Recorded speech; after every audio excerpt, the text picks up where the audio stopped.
तो दोस्तों फिर से स्वागत है एक नेक्स्ट वीडियो के साथ। आज हम समझते हैं कि वैद्युत द्विध्रुव के कारण अक्षीय और निरक्षीय स्थिति विद्युत क्षेत्र की तीव्रता क्या होती है। इससे पहली वीडियो में हमने आपको वैद्युत द्विध्रुव समझा दिया था कि वैद्युत द्विध्रुव क्या होता है। जिस तरीके से हम जानते हैं चुंबक के दो ध्रुव होते हैं, तो इसी तरीके से चुंबक भी एक द्विध्रुव है। लेकिन अगर किसी वैद्युत के दो ध्रुव है तो उसे वैद्युत द्विध्रुव कहेंगे। ये विशेषकर एक नेगेटिव और पॉजिटिव चार्जों से मिलकर बना होता है। इनके बीच की दूरी 2l होती है। इसका वैद्युत द्विध्रुव आघूर्ण हमने समझा दिया था P = 2l3। इससे पहली वीडियो में अगर किसी विद्यार्थी ने ये वीडियो ना देखी हो तो इससे पहली वीडियो में जाकर बात क्लियर कर सकता है, तो उसको यहाँ पर अच्छे समझ आएगा। तो स्टार्ट करते हैं अपना नेक्स्ट टॉपिक। तो समझते हैं कि वैद्युत द्विध्रुव के कारण अक्षीय स्थिति विद्युत क्षेत्र की तीव्रता क्या होती है। इससे पहले थोड़ा सा रिवाइज कर लेते हैं। देखिए वैद्युत द्विध्रुव हमने आपको बताया था कि वैद्युत द्विध्रुव क्या होता है। वैद्युत द्विध्रुव किसे कहते हैं ये समझाया था हमने आपको इससे पहली वीडियो में। तो देखिए बेसिकली अगर कोई भी वैद्युत द्विध्रुव है तो उसके एक तरफ तो नेगेटिव चार्ज रखा होगा और एक तरफ रखा होगा पॉजिटिव चार्ज। ये दोनों मिलकर एक सिस्टम तैयार करते हैं। बस इस सिस्टम को ही हम वैद्युत द्विध्रुव कहते हैं। बेसिकली इनके बीच की जो दूरी होती है वो 2l ली जाती है। इसके बीच की दूरी कितनी ली जाती है 2l, क्योंकि यहाँ इसके केंद्र O से L इधर की ओर बांट देते हैं और L इधर की ओर बांटते हैं, तो इसलिए इसके बीच की दूरी कितनी ली जाती है 2l। अगर इसके वैद्युत द्विध्रुव आघूर्ण की रचना करें तो किसी एक आवेश और इनके बीच की अल्प दूरी का जो गुणनफल है 2l का गुणनफल, उससे हम वैद्युत द्विध्रुव आघूर्ण कहेंगे। तो यहाँ से P = जो फॉर्मूला निकलता है वो निकलता है 2l3। ये वैद्युत द्विध्रुव का आघूर्ण है। इसे P से व्यक्त करते हैं राशि सदिश, क्योंकि इसकी दिशा ऋणावेश धनावेश की ओर होती है। इसके बाद हमने आपको समझाई थी कि विद्युत क्षेत्र की तीव्रता क्या होती है। वैद्युत क्षेत्र की तीव्रता को हम कैपिटल E से व्यक्त करते हैं और कैपिटल E बराबर इसका जो फॉर्मूला रहता है वो रहता है E = F/Q0, जहां Q0 जो है वो एक धन परीक्षण आवेश है। जहां Q0 एक धन परीक्षण आवेश है, जहां Q0 एक धन परीक्षण आवेश है, क्योंकि इसका मात्रा कूलम होता है। बल F जो है वो बल है, इसका मात्रा न्यूटन होता है। इसके बाद हमने आपको बताया था कि बिंदु आवेश के कारण विद्युत क्षेत्र की तीव्रता क्या होती है। जब हम किसी एक चार्ज से किसी दूसरी बिंदु पर हम विद्युत क्षेत्र की तीव्रता ज्ञात करते हैं तो इसके लिए एक फॉर्मूला निकाला था। जैसे मान लीजिए कि यहाँ पर बिंदु आवेश के कारण क्या होती है। बिंदु आवेश के कारण, क्योंकि ये टॉपिक यूज होंगे इसलिए समझा रहे हैं। बिंदु आवेश के कारण यहाँ पर कोई +Q चार्ज रखा है और इससे r मीटर दूरी पर किसी बिंदु P पर हमें तीव्रता ज्ञात करनी है। तो इसके लिए एक सिंपल सा फॉर्मूला हमने निकाला था जिसको हम कैपिटल E से व्यक्त करते हैं और E = 1/4πε0K और Q/r², जहाँ P और R के बीच की दूरी r है। जहाँ K जो है K को हम माध्यम का परावैद्युतांक कहते हैं। K माध्यम का परावैद्युतांक है, परमिटिविटी बोलते हैं इसको इंग्लिश में, परावैद्युतांक है। और Q जो है वो आवेश है, Q आवेश है और ε0 निर्वात की वैद्युतशीलता है। ε0 निर्वात की वैद्युतशीलता है। इस थोड़ा सा इससे पहली वीडियो में बता दिया था, वैद्युतशीलता कहते हैं ε0 को। इसके बाद आगे की ओर समझते हैं कि एक वैद्युत द्विध्रुव है। इस वैद्युत द्विध्रुव के कारण एक अक्षीय स्थिति में और निरक्षीय स्थिति में विद्युत क्षेत्र की तीव्रता क्या होती है। हर बार बोर्ड परीक्षा में इसमें एक क्वेश्चन पूछ लिया जाता है। देखिए अगर हम अक्षीय स्थिति में बात करें तो ये एक वैद्युत द्विध्रुव है। ये मार्कर जो है एक वैद्युत द्विध्रुव है और इसके कारण इस डायरेक्शन में अगर हम अक्षीय स्थिति बोलते हैं, सेम डायरेक्शन में, इसके बिल्कुल सीधे तल में इसे बोलेंगे अक्षीय स्थिति में। मान लीजिए इस बिंदु पर हमें विद्युत क्षेत्र की तीव्रता ज्ञात करनी है तो इसे बोलेंगे अक्षीय स्थिति में। और अगर इसी वैद्युत द्विध्रुव से सीधे ऊपर की ओर ज्ञात करेंगे तो इसे बोलेंगे निरक्षीय स्थिति में। तो दोनों ही टॉपिक हमें समझने हैं। तो सबसे पहले समझते हैं कि अक्षीय स्थिति में क्या होता है, इसका फॉर्मूला क्या होता है। तो सिंपल सा डेरिवेशन जो आपको समझना पड़ेगा।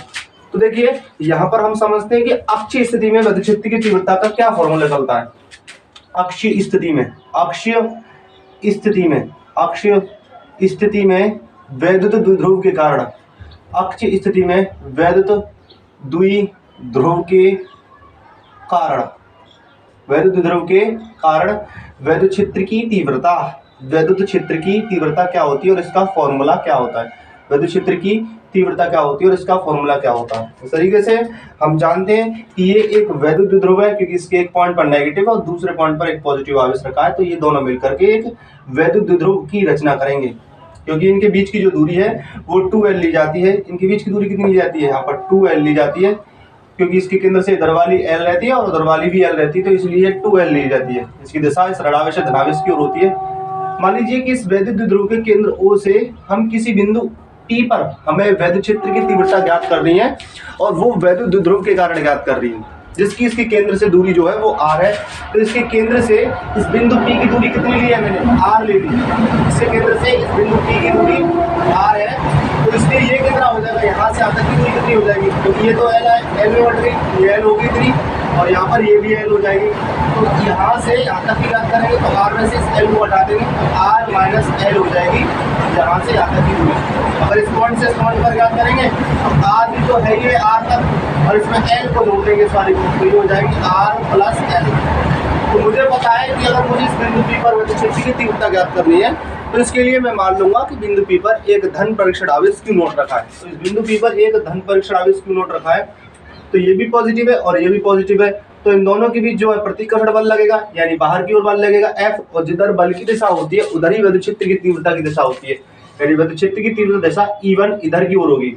इस माइनस के कारण इस बिंदु P पर ज्ञात करेंगे, तो इस माइनस के कारण और इस प्लस के बीच, इस माइनस वाले और इस प्लस वाले के बीच कौन सा बल लगेगा, आकर्षण बल लगेगा, और जिधर बल लगेगा उधर ही विद्युत क्षेत्र की तीव्रता की दिशा होती है, यानी कि अंदर की ओर तीव्रता की दिशा होगी यहाँ पर E2। ये दोनों सदिश राशियां और एक दूसरे पर विपरीत दिशाओं में है। अब यहाँ पर परिणामी निकालते हैं, परिणामी मतलब रिजल्ट, क्योंकि मुझे पता है बिंदु आवेश विद्युत क्षेत्र की तीव्रता का फॉर्मूला ये रहता है, और जहां दूरी बढ़ती जाएगी वहां वैद्युत क्षेत्र की तीव्रता घट जाएगी, और जहां दूरी कम होगी वहां वैद्युत क्षेत्र की तीव्रता ज्यादा होगी। तो इस प्लस वाले के और इस प्लस Q नोट वाले के बीच में दूरी कम है, इसलिए यहाँ तीव्रता ज्यादा होगी, और इससे इस पर जो तीव्रता वो E1 है, तो यहाँ से इस फॉर्मूले को सेट कर लेंगे और E1 बराबर हो जाएगा यहाँ से 1/4 पाई एप्सिलॉन नॉट और Q/r-L का होल स्क्वायर। ये समीकरण फर्स्ट बना लेंगे यहाँ से। इससे इस पे ज्ञात करेंगे तो ये E2 है, क्योंकि इससे इस पर ज्ञात करेंगे तो ये E2 इधर की डायरेक्शन में आ रही है, तो E2 के लिए भी ये फॉर्मूला सेट कर लेंगे, तो यहाँ से E2 बराबर हो जाएगा 1/4 पाई एप्सिलॉन नॉट Q/r+L का होल स्क्वायर। ये समीकरण सेकंड। अगर परिणामी निकालेंगे तो मुझे पता है यहाँ पर ये दूरी कम है, इसलिए इस E1 वाले में से, जहां दूरी कम है वहां वैद्युत क्षेत्र की तीव्रता ज्यादा होगी, तो E1 में से इस E2 को घटा देंगे, तब परिणामी वैद्युत क्षेत्र की तीव्रता निकालेंगे, तब परिणामी वैद्युत क्षेत्र की तीव्रता, परिणामी वैद्युत क्षेत्र की तीव्रता निकाल देंगे यहाँ से। तो परिणामी वैद्युत क्षेत्र की तीव्रता बराबर फॉर्मूला बन जाएगा यहाँ से E बराबर E1 माइनस E2, और यहाँ से E1 की वैल्यू लिख लेंगे समीकरण फर्स्ट से 1/4 पाई एप्सिलॉन नॉट Q/r-L का होल स्क्वायर, माइनस लगा देंगे यार, और E2 की वैल्यू रख लेंगे 1/4 पाई एप्सिलॉन नॉट के और Q/r+L का होल स्क्वायर। इन दोनों में जो कांस्टेंट आ रहे हैं उन्हें बाहर निकाल लेंगे, जो कॉमन है बाहर निकाल लेंगे यहाँ से। तो Q/4 pi epsilon naught common आ रहा है, तो अंदर बचेगा 1/r-L का होल स्क्वायर प्लस 1/r+L का होल स्क्वायर, सॉरी ये माइनस है।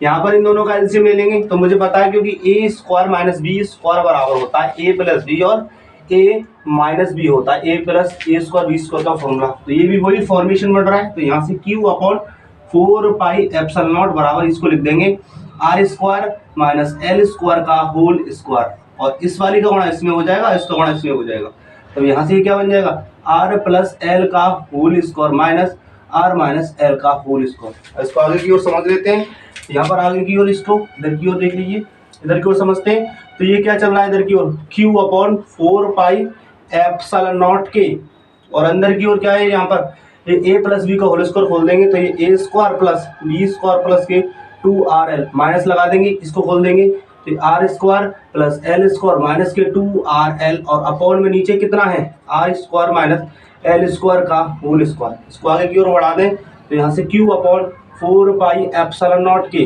तो ये r square plus l square plus के 2rl, इस माइनस का गुणा अंदर कर देंगे, चिन्ह बदल जाएंगे, तब यहाँ से माइनस के r स्क्वायर माइनस के l स्क्वायर प्लस के 2rl अपॉन नीचे r square minus l square का होल स्क्वायर। ये कट जाएंगी राशियाँ, तब यहाँ पर बचेगा Q/4 पाई एप्सिलॉन नॉट के और 2rl कितना हो जाएगा ये 4rl, और नीचे बचेगा r square minus l square का होल स्क्वायर। लेकिन ये वैद्युत द्विध्रुव है, और इन वैद्युत द्विध्रुवों के लिए जो इनके बीच की दूरी होती है वो बहुत कम होती है, यानी एंगस्ट्रॉम से भी नीचे चली जाती है, माइनस पे चली जाती है इनकी पावर, इसलिए यहाँ से l को हटा देंगे।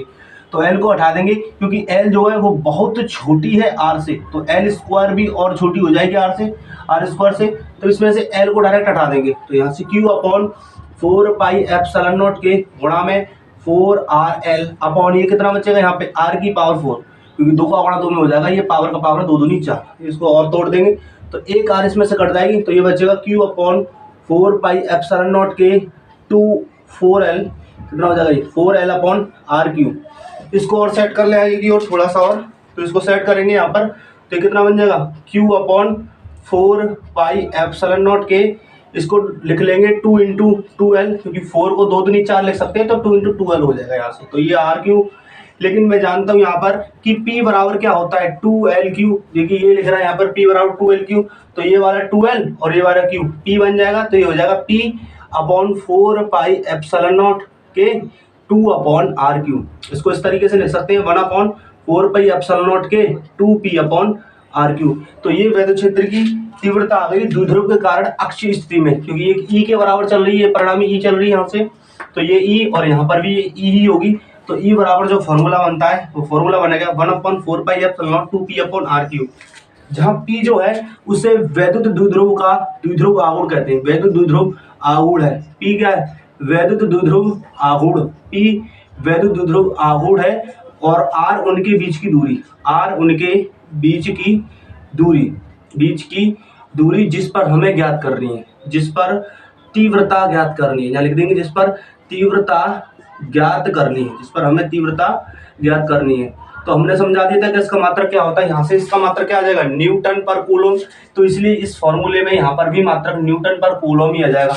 एकदम सिंपल और सरल टॉपिक है, अगर आपकी समझ में आ गया हो तो चैनल को सब्सक्राइब करें, लाइक करें, शेयर करें। फिर मिलेंगे नेक्स्ट वीडियो के साथ, तब तक के लिए जय हिंद जय भारत।